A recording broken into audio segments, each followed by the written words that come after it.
Hey, our featured dish for this episode is titled From Godfather to Podfather. I'm Scott Harrell, Executive Director of Fresh Start Ministries. And today I'm thrilled to be joined by none other than the Podfather, the Godfather himself, Joe Cordovano. Joe is the co-founder of Fresh Start Ministries of Central Florida, a pastor, and a former executive director of this incredible organization. For the past 38 years, Joe, along with his wife, Kelly, has poured their hearts and soul into building Fresh Start from the ground up. And since Joe and the board entrusted me to carry the torch, he has finally taken a big step into retirement. We're thankful for that for them. But let's be honest, we're not going to let him get too far away. Joe remains a teacher in the program and is a dedicated board member as well. Same with Kelly. Today, we'll be diving into the origins of Fresh Start, the vision behind it, and the lessons learned along the way. And today, we're going to be able to talk in great detail with Joe Cordovano, the founder of Fresh Start Ministries. Thank you for tuning in. So let's get started. Well, you started this program in 1986. What month was it? Like June? Yeah, June. Yeah, it's coming up. So we're coming up on 39 years. Yeah. Next year will be 40. That's just absolutely amazing. Let me just ask you a few questions with regards to kind of where it all began. What was your life like growing up? I know that's a pretty loaded question, isn't it? Yeah. I mean, give me the nutshell. I want to know where you, because we only know who we are by going back generation after generation after generation. So I want to hear a little bit about that background. All right. Well, growing up, I basically grew up in an Italian-American family, American-Italian family. A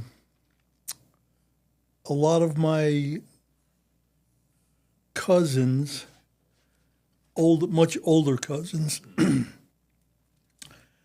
were involved in in a certain organization. Okay, all right. And right in New York City. Yeah. Right? Yeah. Yeah. And I kind of grew up in that environment. And, you know, my dad he wasn't in the inner workings, but he was on the outskirts of things. So we were always skirting around those types of people. I mean, I just didn't know any better. I thought, sure, you know, my dad would come home with tons and tons of stuff, whatever it was. And I always thought that was normal. Like stuff like clothes. Suits, clothes, shirts. Yeah. I mean, he would set me up. He'd give me, he'd come home. I remember this one time especially. They called them shirt jacks. They called them. I don't know if you remember them, but and he had gotten a truckload of them. Yeah. And he brought some home, and he said, "Man," he says, "here, take these. This is what I got to get for them, and sell them to your friends at school." And I said, "Cool." And so back then we had the big long lockers.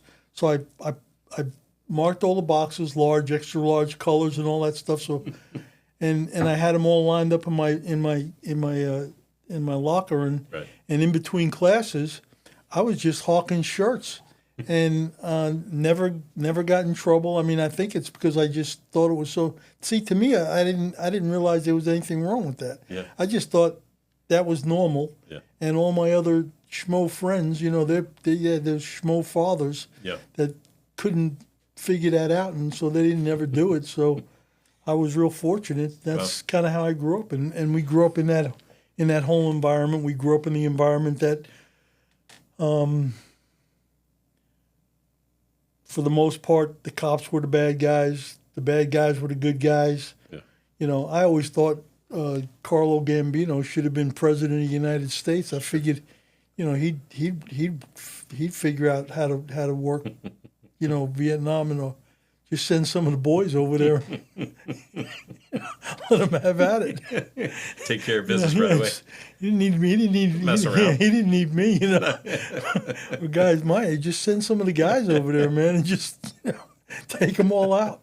But that's reality, and unfortunately, and I say unfortunately, and there were good parts of my childhood. I don't want to make it sound like like it's something that wasn't. But unfortunately, what happened was I realized after becoming a Christian and going down the Dunklin Memorial Camp to train to do this kind of work, to do rehab work, I had to look within myself. Mm-hmm. And in doing that, we did an exercise one time where we had to draw what we thought Christ looked like. And so I ended up drawing a very large figure sitting in a very large throne with a badge, policeman's hat, billy club. Sure. And my rendition of what God was he was just sitting up there waiting for me to make a mistake. Yeah. And then he was going to then he would chastise me for it. Mm-hmm. You know, he'd punish me for it. Yeah. And I realized and that was 6 years into being a Christian. Yeah. Right. I mean, you know, and that's how embedded that stuff was, Sure. and I didn't realize it. And so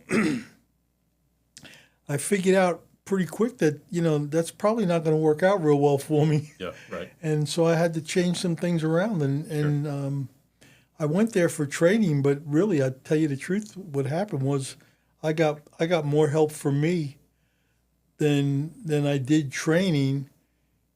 But in reality, I mean, all I've done now is when we started Fresh Start, I just shared. I share what God has done with me and through other people and helped me get healed. I just share that with others. Mm-hmm. Yeah. You know, I mean, I give it in, you know, different flavors and stuff like that, but it's all basically the same 10 or 15 teachings. Yeah. And, you know, I mean, there's just so much, there's nothing new under the sun. So, Right. you know. So when you were growing up, I mean, I know I have got a lot of friends of mine that just come from a real deep Italian family. And Mm-hmm. I'm telling you, Mama is everything and Dad is God. Yep. So when you were in that situation and your dad was telling you certain things, I mean, he made you really an entrepreneur at a very young age. Yeah. So I think a lot of those talents and skills that you developed in school as you're hanging clothes in the locker and selling an extra large and a small, I think you have developed some. Those are great tools, I mean, to use in life. So now, Dad is in maybe some things that you're like, hey, this is the normal thing. Right. But how much did you idolize him and what he did and how he did it? My dad and 16 other people got busted on a RICO Act. This is back when Giuliani took over and he started the whole RICO thing in New York. Anyway, my dad and 16 others got busted on the RICO Act. They didn't really catch him doing what they said he was doing. Of course, we were real self-righteous about that. But he's done other things that he probably should have went to jail for. Right. Well, when he went to jail, I was 21 years old. I had gotten married. I was going to get married in June. His court case was coming up in, I believe it was in March. And we moved our wedding up we moved the wedding up to this girl I was going to marry sooner because just in case he didn't beat the case. Now, we all thought he was going to beat the case, but just in case, you know? Right. And so now I'm married. I'm living on my own, and he goes to prison he got a 16-year sentence. Wow. And after about a year, he ends up in Atlanta Penitentiary, which is the pits. Yeah. And I probably didn't visit him for probably two or 3 years. Really? Yeah, because were you mad at him?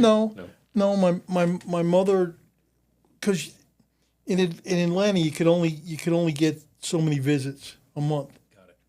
So what my mother would do is she'd hold them all back and then just go and like a long 2 long weekends or something like that and just boom boom boom boom boom. Yeah. And so I didn't get a chance to go see him. My God, which was my dad, was just put in jail. Mm-hmm. And so now I had no God. Right. And and so when my dad went to prison, it was devastating. Sure. I tell guys now, I says, I came down because I left New York. I was married. We left New York.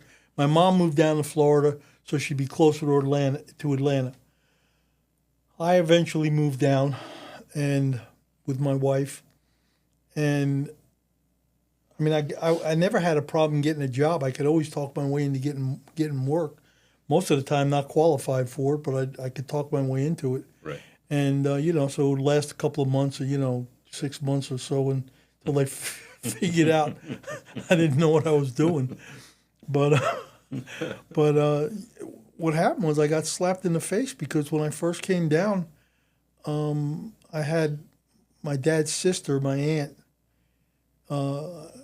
She said, "Well, you gotta go get a job." I said, "Okay." So I got in my little car and started going around. Got the paper back then because we didn't have computers, so I got the paper back then, marked off some things, and I was happy-go-lucky. Went on the first job application and circled the help wanted and found the address. And the first thing they do is they throw this 3-page thing in front of me and said, "Okay, fill this out." And I had no clue what it was. Right. Because I never filled out a job application before. Didn't have to. I had God. Mm-hmm. I went to God. God got me the job, and I just reported and did what I was supposed to do. Right. And then when I didn't want to do it anymore, I went to God again and told him I didn't want to do it anymore. He'd make it right, and that would be that. And I'd go on to the next thing. And so I was smart enough, at least, to make excuses why I couldn't fill them out. So I came home with about 10 of these things and told my aunt, I said, "Listen," she said, "How'd it go?" And I said, I don't know. They keep throwing these papers in front of me. What are these? And she looked at me like, "Joseph, how do you not know what a job application is?" I said, and I never filled one out. I worked for Dad. Yeah. If I didn't work for Dad, Dad got me the job. Mm-hmm. What do I know? She had to teach me how to fill out a job application. And the bottom line is I ended up working for her husband anyway in a butcher shop. So, well, that was I looked at it as a big waste of time, but but it was that's the extent of how much my dad was our God. I mean, not just mine, my brothers, my mother's. I mean, our family. If something went wrong, or if somebody did something, or whatever may have happened, that wasn't an ordinary thing. That everybody went to my dad, and my dad would take care of it. Would fix it one way or the other. I mean, either he knew somebody, or he would take care of it himself, or he'd send somebody. Yeah. But it got fixed. And the same thing happened. He did the same thing with me and my brother, because my brother was a little wise guy. Because I had a reputation, and my brother I won't say he was trying to live up to my reputation, but he knew of my reputation, and so he was just a wise. He'd tell guys much older than him, my age, what to do, where to go, how to, put things where the sun don't shine. I mean, he would. And then, of course, these guys knew he was my brother. Yeah, right. So they would want to beat his brains in. So then they'd come to me, or they would hit him. And then I would have a discussion with my dad, and my dad would tell me, just like, "Go take care of business. That's your brother." And I would have to go to these people I knew, my friends, some of them my friends, acquaintances, and go tell them what time it was. And if you touch my brother again, bad things are going to happen because I'm going to do them. Yeah.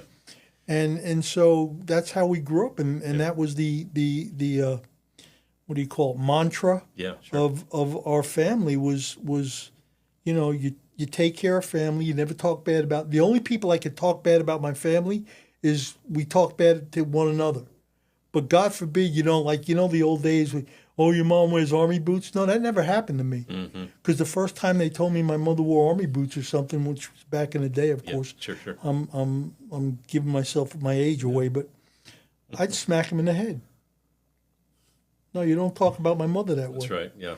I can talk bad about him, but you can't. Yeah, and that was that. I could tell you all day long my mother's neurotic and crazy, but don't you ever tell me that. Yeah. And so that's the way it was, and that's how we grew up in that type of environment. Yeah.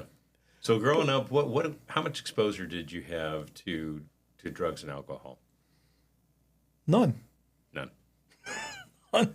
Right. The only time I saw anything alcohol. When I say none, my dad is not an alcoholic. Right. You could have a glass of wine. He could drink 3 sips and leave the whole thing there for 3 days. And me, you leave the glass. I'll drink that. I'll drink the bottle and anything else I get my hands on. But we always had liquor around all the time because my dad, those were one of the commodities that my dad would get a truckload of. Sure. And so, I remember my mom making my dad, not that he did it, but paying somebody to build these extra large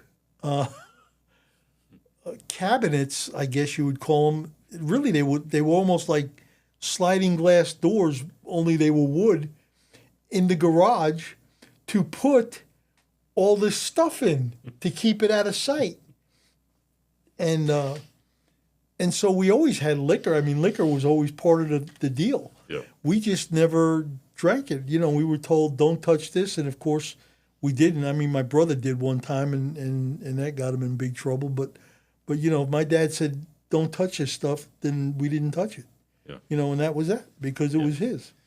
Not his, but we figured he knew exactly how much was there. Yeah. He was going to end up selling it or something or giving it away as presents. Yeah. Yeah. And so you didn't touch it. So that's the extent of alcohol. Yeah, right. Now, my grandfather, I know now, didn't know it then, but he was a stone cold alcoholic. Is that right? Yeah. So I didn't realize it, but he was. But your dad was not. No. That's just that was interesting. No, how did he break that chain, do you think? I think it was real simple that my grandfather was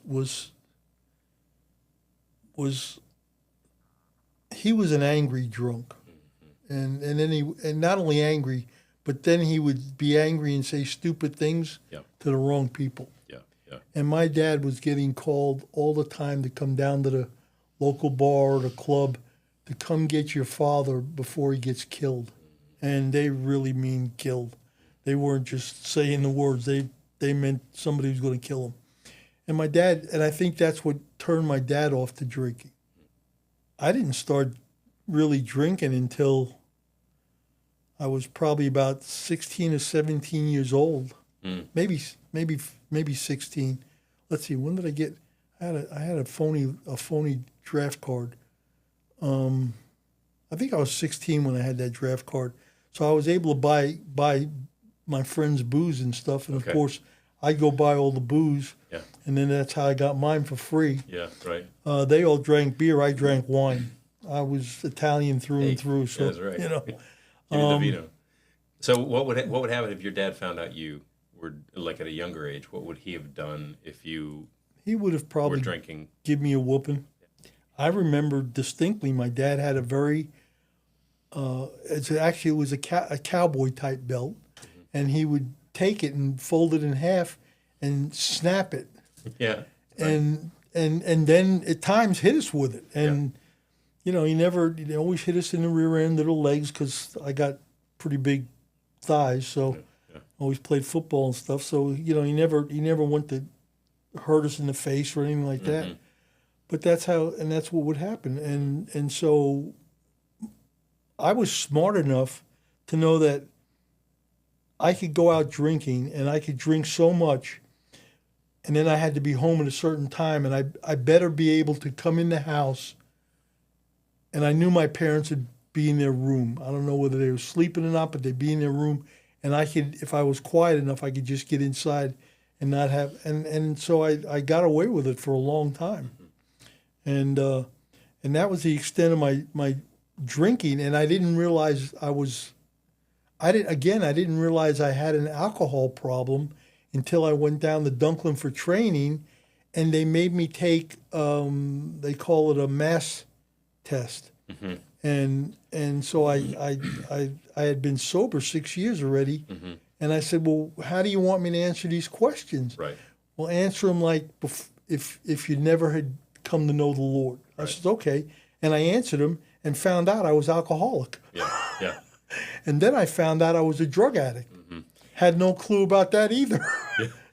And just to clarify, Dunklin is down in Lake Okeechobee, rehabilitation center, similar to Fresh Start Ministries, of course, where you began everything, and we'll get into that here in a second.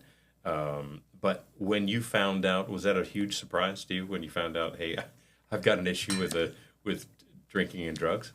I was devastated. Really? It took me, when I took that test, it took me weeks to admit that I had scored so high. Really? And because Kelly and I was the first family ever to go down there for training. So I was down there with my family, and I would go home, and I had my own house. I wasn't living in a dorm or anything. We had our own house over there. And training to do what you wound up doing. Yeah. And so I remember going home and telling Kelly, I said, and I showed her the test, and she no. Really? No, and I mean, and she knew, because there were times I'd have, because I was working as a restaurant manager for a while, and part of my job was to measure the booze at the bar. Let's just say there was a lot of watered down booze, and then I would take some of the kitchen help, and we go to my little cabana out there that Kelly and I lived in, because she was a waitress at the restaurant, and I ran the restaurant, and I mean, it would be nothing for us to finish off a bottle of tequila. Yeah. And this guy lived upstairs in the hotel. I lived in a cabana by the pool, and I would carry them up the steps and put them to bed, and then go wake them up in the morning to make sure they made it to work. And I didn't realize I was an alcoholic, but I was. Wow. And then I realized again. I thought that was normal. See, to me, that was normal. So for instance, on Christmas Eve at the butcher shop, my dad's butcher shop,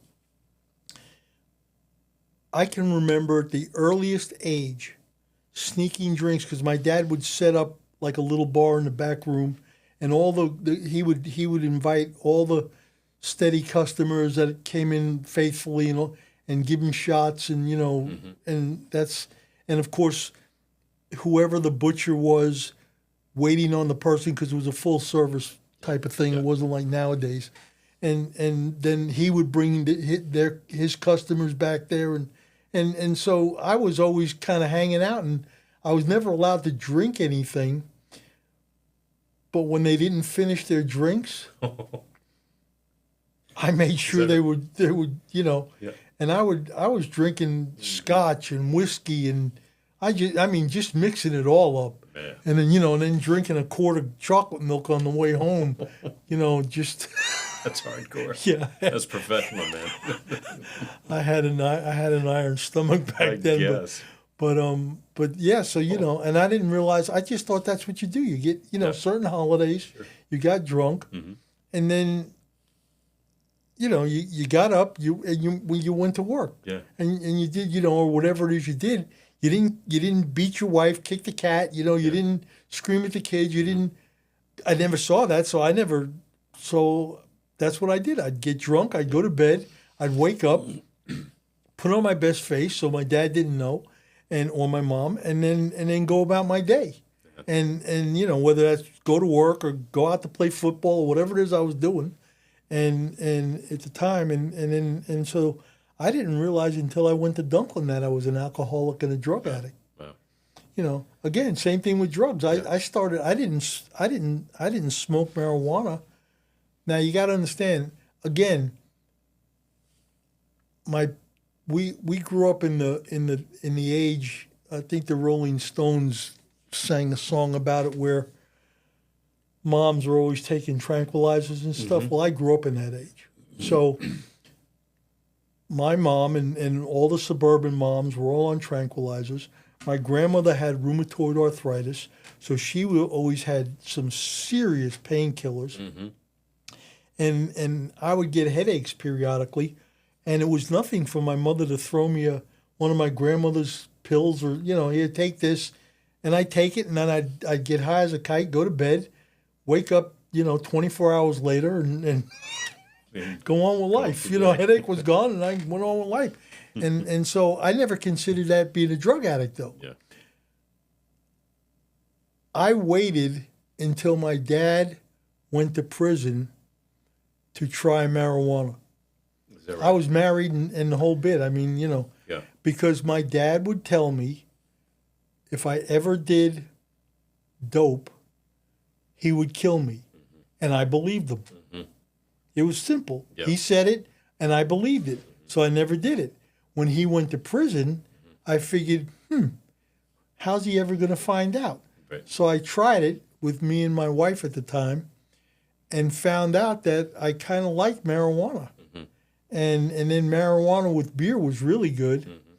And then, then I experimented with some other stuff here and there, but never really did too many hallucinogenics or anything like that. But that's the extent of my I never did hardcore stuff. I never did heroin simply because I would see the guys in Brooklyn in my dad's butcher shop, the junkies, and and these guys that were stories about them about how tough and bad and they were as far as tough guys and they're slobbering all over themselves. They're coming in begging my dad for scraps of cold cuts and and I just realized I'm never going to do that. It's not for you. Yeah. But I started with I did do marijuana, and then I graduated.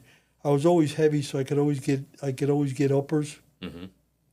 I would end up going to the doctor and tell them exactly, I need a, and this is when you could doctor shop, way back when, and you could theoretically go to 3 different doctors in the same town, and none of them would know what the heck was going on. Right. Well, I was down here in Florida, so it was nothing for me to go to these doctors and stuff and get pills and stuff like that, and and just sure.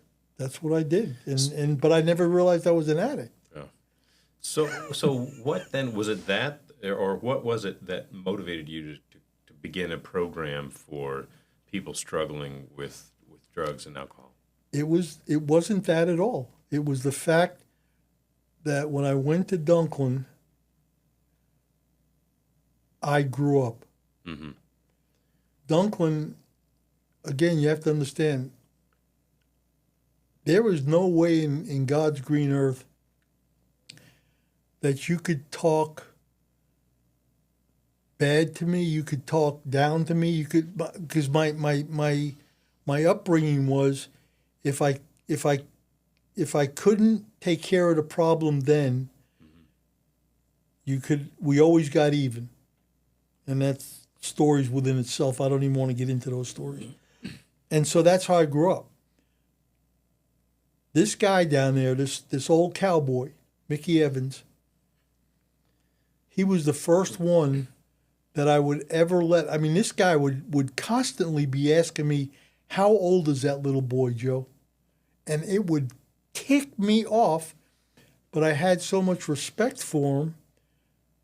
I didn't say anything nasty. I didn't retaliate. I didn't, there was one time me and him went nose to nose, and I was thinking, man, if this guy swings on me, I don't know what I'm going to do, because I just really didn't know what to do. Because part of me was I'd swing back and knock his brains in, and the other part of me was I respect him too much. I would never hit him. Well, never came to it, thank God. But I ended up.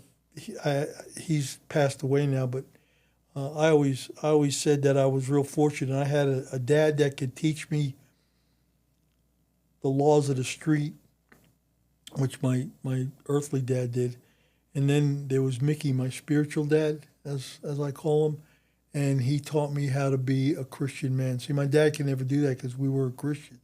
So he could never teach me that, but he could teach me how to be a man. Yeah. But he couldn't teach me how to be a Christian man. Yeah. And so when I became a Christian, he was in prison, and we all became Christians because he became a Christian. Mm-hmm. So he did end up giving his life to the Lord, and he's home with the Lord now. But we know that, and he did turn his life around, and when he came out, did the right thing and stuff like that. He didn't get back into the old ways, but so that's the way things went. Hey, are you interested in becoming a title sponsor of Addiction Kitchen? Reach out to us using the contact information below, and we'll be in touch. Plus, if you'd like to join us in helping others, consider donating just $20 a month at freshstartministries.com/donate. Some people even do it for one full year. Every bit makes a difference. If you found value in this episode, please subscribe, like, and share it on YouTube or Facebook. And don't forget to click the notification bell so you'll know when our next episode drops. We'd also love to hear from you. So drop your questions or comments below, and we'll do our best to address them in the future episodes.